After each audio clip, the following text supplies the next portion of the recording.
Is Dune Part 2 the greatest science fiction film ever made? And maybe more interestingly, is it the greatest film about religion ever made?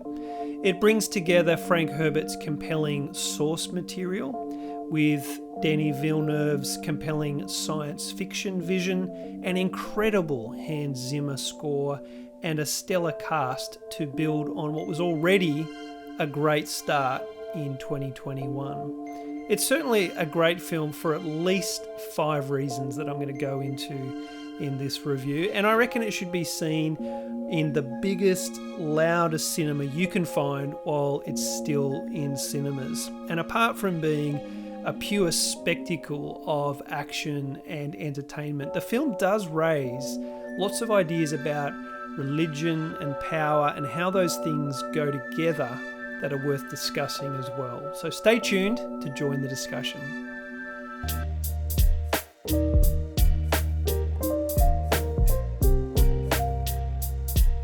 Welcome to Pink Door Culture Club, your eclectic entertainment guide with a sprinkling of amateur philosophy and theology. Perhaps today a bit more than usual. My name is Jeremiah Burns, and if you like the show, make sure you like, you subscribe, you comment, and do all of those great things. The first segment of Pink Door Culture Club is called Spellbound, where we think about what makes Dune Part 2 so good. In the second section, we'll get into thinking about religion based on the world of Dune.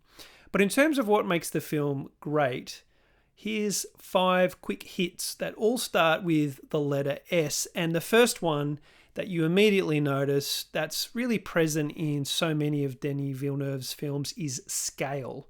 This is a film that was shot in IMAX, and you notice the scale as soon as you see the landscape of the desert, of the caves. It's really reminiscent of Lawrence of Arabia in that sense, where the desert is almost a character in itself. You see it in the structures that are present in the film. So the palaces, the stadium on Getty Prime, for example, the ships, everything's on this massive scale. You see it in the crowds as well. So the spectators at Getty Prime, the religious gatherings in the desert, and the soldiers preparing to go into battle, and then in battle itself. And it's actually these things in relation to each other that give you that sense of scale. So it's the relationship of sort of the structure in relation to the crowd that gives you a sense of how big the crowd is. Because this is a big structure, but look at that crowd in comparison. Or it's the ship in comparison to the landscape, because that's a big ship, but look at it in comparison to the landscape. Or even the explosion, like that's a big ship, that's a big landscape, so that must be a really big explosion. And it's reminiscent of Denis Villeneuve's other work, like even in Blade Runner 2049, the city of Los Angeles, the outskirts of Los Angeles with all that farmland, that swampy kind of futuristic farmland. Wallace Corp, which is taken over from Tyrell Corp, that all the corporate headquarters, the buildings there, the sense of scale. But it's also reminiscent of some other films like Lord of the Rings, where you have those epic battles, or a Bollywood movie I saw recently called Bahubali, which really reminded me of Lord of the Rings and has that incredible sense of scale. That's a sort of Hindu action movie, so to speak. It's a really amazing movie. And of course, you also see it in a lot of Marvel films as well, like the Avengers. I think it increases the power of the personal tender moments, because you switch from these amazing big moments to the whispers, the romance, these little personal touches are there's more of a contrast, and therefore there's more power. They come to life more because they are put next to each other, or even sometimes within each other. Number 2, if the first one was scale, number 2 is soundtrack. The soundtrack by Hans Zimmer. This is a whole body experience if you are in a big, loud cinema, which is why you need to experience it there. Highly evocative of alien worlds, of desert people, There's that real strong sense of the desert people. I watched a few videos about this, a few interviews with him, and he talks about how he deliberately avoided traditional Western orchestration.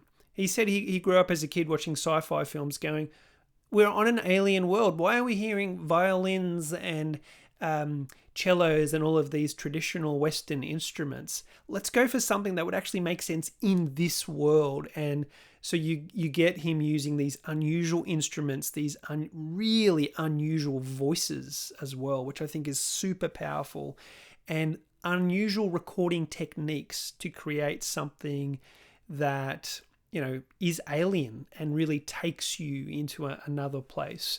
And like I said, there's some great videos of him all over YouTube talking through and demonstrating the process and introducing you to the team of musicians who make that all happen. All right, number 3 is saturation or color.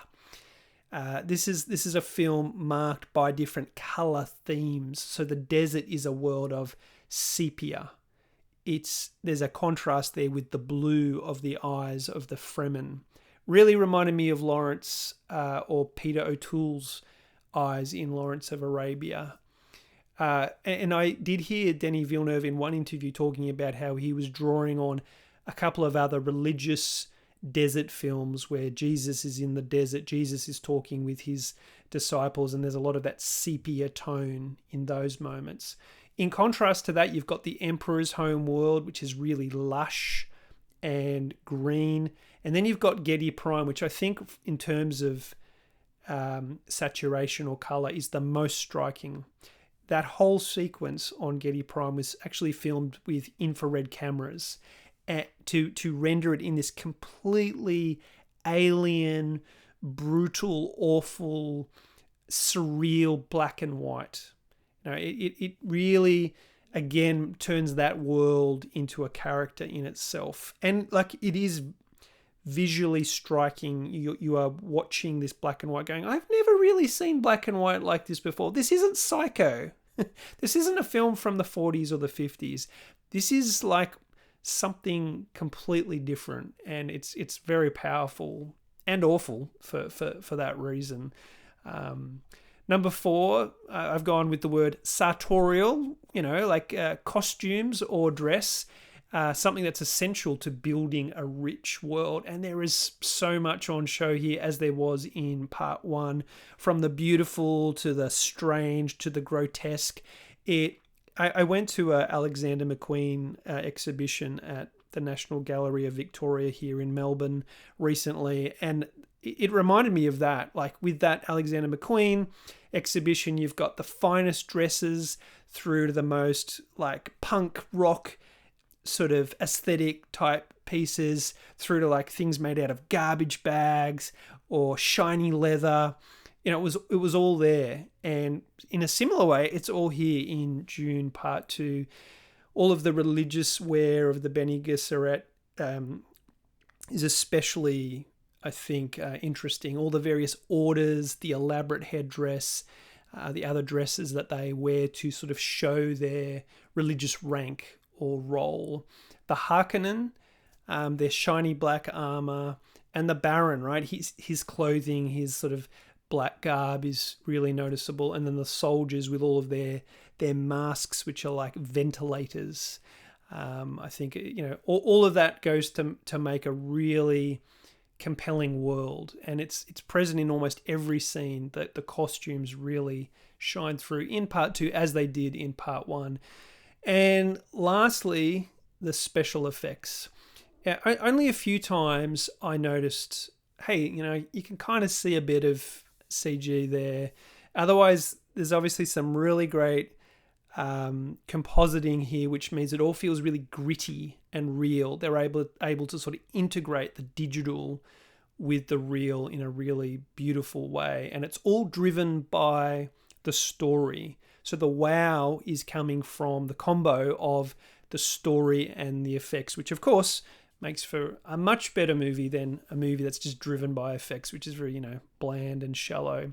The ships, they're unusual, they're elegant. The explosions, again, like I said, the scale of those is amazing. And I think Baron Harkonnen remains like, you know, a low light in terms of the place he represents in the Dune universe, but a highlight in terms of special effects, like his floating, his breathing apparatus, the bath that he immerses himself in. It's really yuck, but really compelling to watch as well. And then the action sequences, just like in Lord of the Rings, you've got those really long builds of character and narrative and story arc. That means that when we get to these big payoffs with worms and with battles and all sorts, you really feel it. It's really exciting. It's really satisfying. And so to recap, what makes this film so great? It's scale, it's the soundtrack, it's the saturation, it's sartorial, and it's the special effects.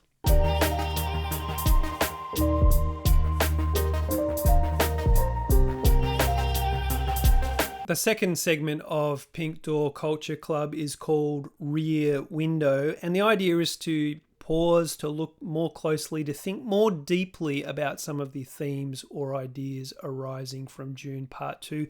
And these ideas are all about religion, because it's not the only thing that Dune is about, but it's a huge theme. It's a very strong theme of Frank Herbert's work and therefore of the films.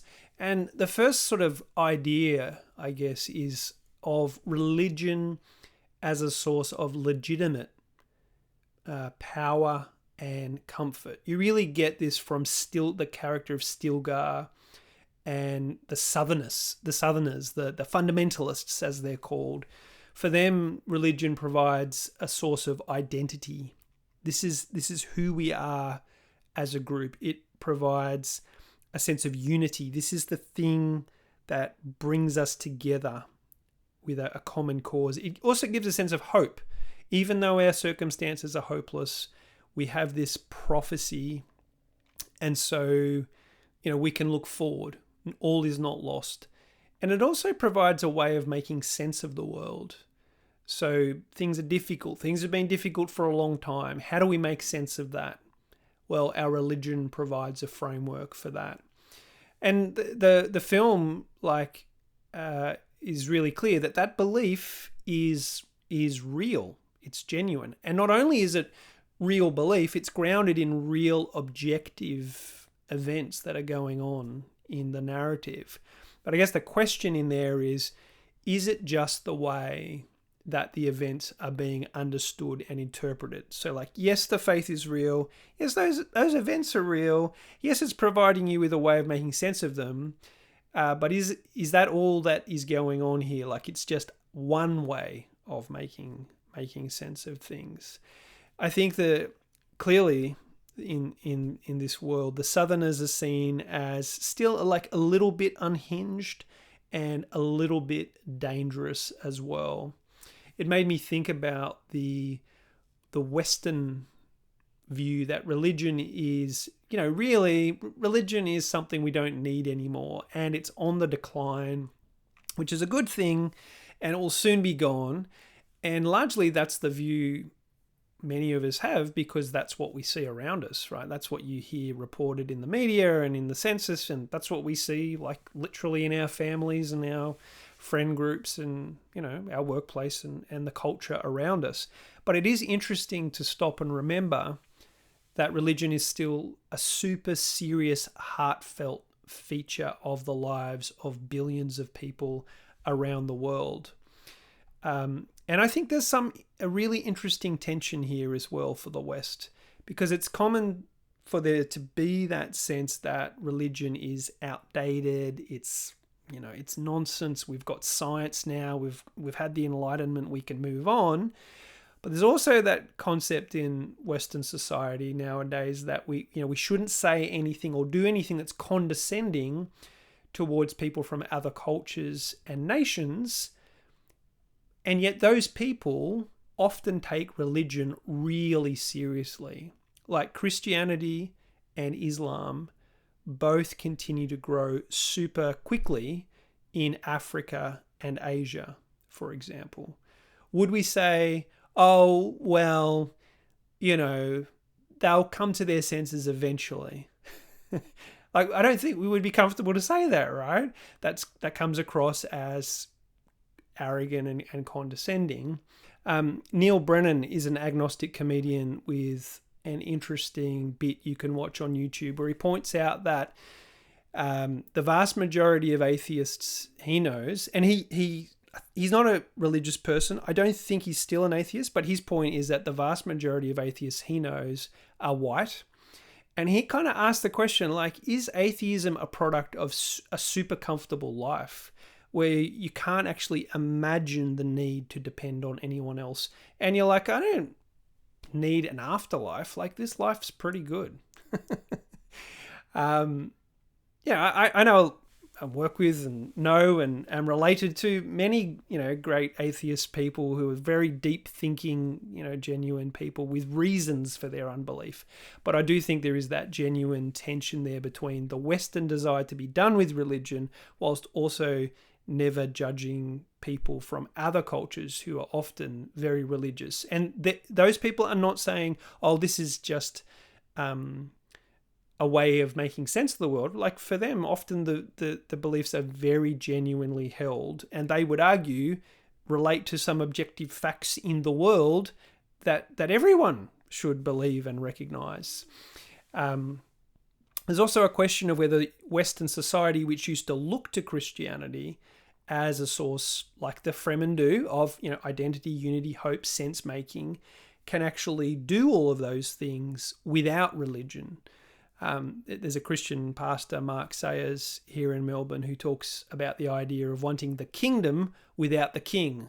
Like, Western society wants, we want love and peace and kindness and forgiveness and all of those things and truth, but we don't want this religious bit. We don't want this king who Christians talk about, or this prophet who Islam would talk about, or whatever the religious concept is. Some people would say, we definitely can have one without the other. Like, we do not need religion to give us those things. Whereas others would say, well, a lot of our Judeo-Christian heritage is what has given us those things. That's the foundation. And so as we dismantle that, the fruits of that will actually be less available and less present in our culture as well. The book Dominion by the famous historian Tom Holland, who's extremely sympathetic to Christianity, although not a Christian, as far as I know, is basically him arguing from a historical perspective that Christianity is the power and the reason that transformed Western society from something that prized wealth and power and status and revenge and the oppression of others to something that prized love and humility and forgiveness, and the lifting up of others, the idea of serving others. So I guess if he's right, then less religion in the West wouldn't be a good thing. And ultimately, time will tell as the decline of religion continues in the West. A second thought from the Dune universe, from Dune Part 2 and its world, is of religion as a source of illegitimate power, illegitimate control. You see this in the Bene Gesserit and Lady Jessica to some extent as well, where you've got sort of stories being told and bloodlines being used as a way of meddling to maintain power for that particular group. From what I read, Frank Herbert didn't like to comment too much on religion, but there was a constant theme in a lot of what I read that he'd had a pretty rough time with his aunties who were extremely fervent Catholics and were always trying to, hound him about that. And apparently he based this religious order on them. You also, in the film, have the character of Gurney, played by Josh Brolin, basically saying, hey, religion is powerful as a way of mobilizing an army. Like, his advice to Paul is, who cares if this prophecy is true? That doesn't matter. It's useful. It is useful for this war. So let's just get on with it. Like, tell them whatever they want to hear. And you also have the character of Chani, who's kind of a form of local resistance. and sees religion as a form of imperial control.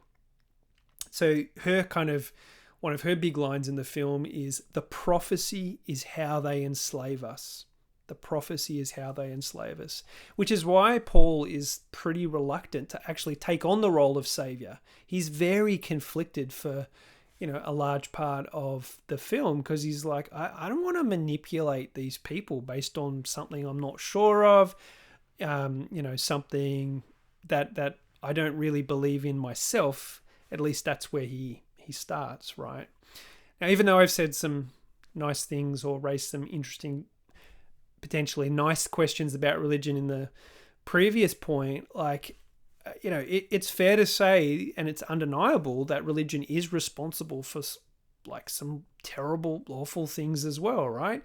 It's been used at various times to amass wealth through exploitation, to perpetuate abuse, to perpetuate ignorance, like the silencing and the shutting down of people who were trying to share scientific discoveries, for example. It's been used to unleash horrible violence and justify all kinds of horrible, violent acts. And I think part of what Frank Herbert is trying to convey in the books, and what the movie is saying, is that people should be skeptical of power. They should be careful, and they should be skeptical of power, including, or perhaps especially, religious power. Here's the Dune checklist for bad religion. Some of these overlap. Just a quick sketch from the Dune world. Number 1, it's opaque. The actions, the traditions, the motives, they're not clear to people. They're shrouded in mystery. They're hidden behind layers of tradition and hierarchy that you can't really penetrate. Number 2, it's manipulative. It actively meddles in the affairs of other people, including their families and their sex lives, to try and achieve an outcome. It's, number 3, focused on controlling others. In the case of Dune, like literally with the power of the voice, they can control others, rather than seeking to empower others or serve others or build others up, for example. Number 4, it's focused on maintaining the power and wealth of the group, no matter what the cost or the means. Even if it means, breeding with the Harkonnen, even if it means embracing them, and perpetuating their family bloodlines, for example. It's interesting that in the Christian story, Jesus has his greatest conflicts with super religious people, kind of along these very lines. He calls them hypocrites, who are more interested in outward appearances and traditions and control and personal honor than real love for God and real love for other people. So that's religion as a form of illegitimate control or illegitimate power. And then, like, a third and final point in thinking about religion and the world of Dune is power as religion. Power as religion. In the books and the movie, the Emperor, but especially the Harkonnen, represent a kind of fascist vision of power. All of the sequences involving the Harkonnen, especially the black and white sequences that I talked about earlier on Getty Prime, conveys that sense of them as awful, violent, selfish, greedy people. It conveys the sense that the only thing worse than religion as the source of power is when a powerful individual source of authority gains complete power and the nation state itself becomes a kind of religion. I mentioned Tom Holland before, the historian, and like he hosts, along with Dominic Sandbrook, another historian, a super popular podcast that many people would already know about and or listen to, called The Rest is History. And they did a series recently on the decline of Germany into full-blown fascism and the outbreak of violence at the start of that. And it makes for like really difficult listening. It was interesting that I noticed in that series, there were no advertisements. Normally that podcast is full of advertisements for all sorts of corporations and, people trying to sell things. But this one was super sensitive topic, super dark topic. So obviously, people don't want to advertise during that, because what they were showing was the slow, steady, but complete takeover by the Nazis of an educated, sophisticated society and its transformation into a hateful war machine. As part of that, they sort of show how you get that regime really co-opts every private moment, and takes over or removes religion and makes it subservient to the state. I guess, Bonhoeffer and others are examples of people who used religion and their religious convictions to stand against that whole movement in Germany at that time. And it's also interesting, that's sort of a fascist example, but it's also interesting that even when it takes the form of communism, the outcome of a single human ruler seeking to reshape a society, even for supposedly good reasons, even supposedly, to redistribute the wealth, for example, has led to typically some awful results. Stalin's regime, Mao's regime, Pol Pot's regime. And I think, communists might say, well, that's not really communism, right? That it's those things are a corruption of communism, which it might raise the question of whether the ideal is actually possible. But also I think Frank Herbert, from the perspective of Dune, might say, yeah, but it's good to be skeptical of power, even if the story being told is that we are going to take everything off you, and then what we're going to do is decide by committee together how to redistribute that on your behalf. I suspect Frank Herbert would be very suspicious of that view.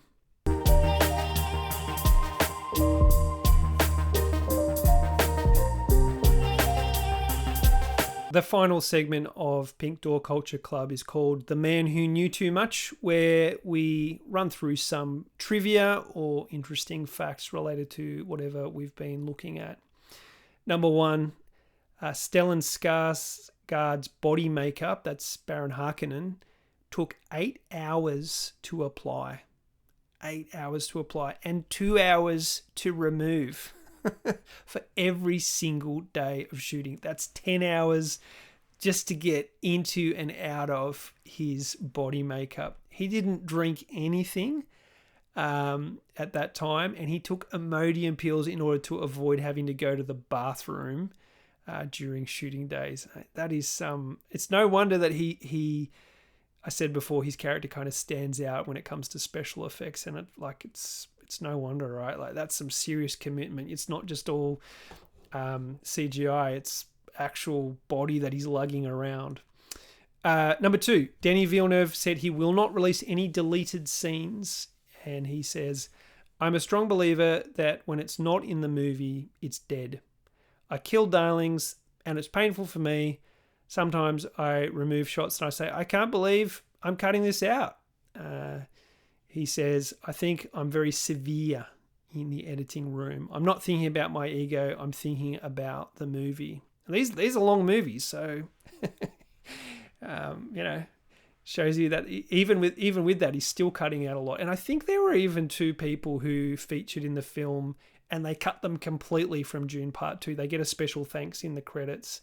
But yeah, you can imagine their disappointment. The vision didn't incorporate them in the end. Denis Villeneuve described Fayed Reuther Harkonnen, Austin Butler's character, as a cross between a psychopathic killer, an Olympic swordmaster, a snake, and Mick Jagger. Austin Butler was offered the role while having coffee with Denis Villeneuve without needing to audition, and he trained for 4 months and gained 25 pounds using a fitness regime made by an ex-Navy SEAL. Definitely a scary character, definitely an awful character. And lastly, number 4, Lady Jessica in the film, she has these kind of facial tattoos, and those tattoos are the Bene Gesserit litany against fear. So that's what's written on her face. Okay, so we are at the end of this episode of Pink Door Culture Club. Overall, I think Dune Part 2 is a masterful piece of science fiction cinema. It has, as I said before, an amazing sense of scale, an amazing soundtrack, amazing saturation or color. It's sartorial. The costumes are amazing, and the special effects really, they're really gritty and real and link in so beautifully with the story to create that sense of power and impact.